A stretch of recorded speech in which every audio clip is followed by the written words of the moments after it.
Welcome to the DoubleACS Daily News. The South Attleboro Commuter Rail Station is set for a limited reopening starting on May 20th. The station has been closed for the past several years due to being in poor condition. Attleboro State Representative Jim Hawkins gave us an update. This is exciting news, and I've known about it for at least a couple months now, and it was embargoed, so I couldn't tell anybody. But right now, this used to be, before COVID, this was the fifth busiest station in the entire network, not the Providence line, the entire network. And the reason is that it's right off the highway. It's easy access from Attleboro, of course, North Attleboro, Seekonk, even Pawtucket people find this much easier to use. And with this not here, everybody's on the highway. So right now, highway congestion is worse than before the pandemic. So we know from MassDOT that highway congestion is already worse than it was before the pandemic. And within the Mass highways, this section of 95 near the Rhode Island line is the worst. And these are all people who could be on the train. So the exciting development is this is going to relieve pressure on the downtown station. Having this closed has put a lot of traffic into downtown Attleboro that is not equipped to handle. It's also going to take cars off the highway because people can actually get on the train easily. There's no other station that's handy to people heading north on 95. For people in North Attleboro, there's not one nearby. It's easy to come down Newport Avenue and be right here at the station. For people in South Attleboro, a lot of people in South Attleboro bought houses here thinking that they could walk to the station, and they're not able to. And in Pawtucket, the one in Central Falls is not particularly handy. The people from Pawtucket were expecting to walk to this station, and now they can. The first day of service is May 20, and it's been closed since, you got to check me in this, I think 2021. They discovered a crack in the bridge going across the tracks, and it wasn't repairable. One of the things that's made this more challenging, of course, is that the Amtrak and Acela go through here, so they can't work on it during the day.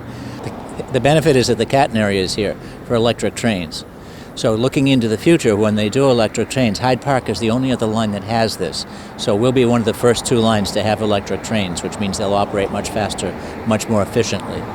According to Transit Matters, that means the trains could leave Attleboro every 15 minutes with a half-hour ride to Boston. So this is not going to come in May 2024, but this is the future. This is what we're leading towards. The big deal about this station now that's going to make probably, I think, the biggest difference is the coordination between GATRA, RIPTA, and MBTA. Used to be that GATRA dropped its passengers over by Market Basket. RIPTA dropped their passengers because they couldn't cross state lines at the mobile station, and the commuter rail station was here. They were in remote parts of the plaza, didn't help each other too much. Now they're all going to be at the train station, which means not only do they connect Massachusetts and Rhode Island public transit, which means you could work in Pawtucket, live in Massachusetts, work in Pawtucket, or some combination of that, and then get onto commuter rail without using your car.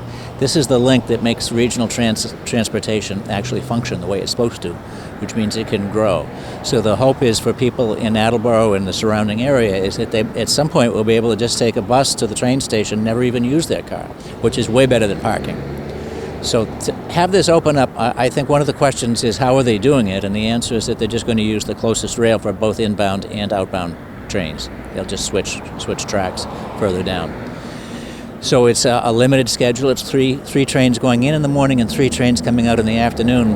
But to my simple way of thinking, before COVID, when it was open all day, the parking lot was full at 7:30. So nobody could use trains in the middle of the day anyway. So this will be everything that we had before COVID. And once they proceed with the complete overhaul and the station can be open with the overpass, that will mean that we could have a full-service station in South Attleboro that services the whole area and without using your car.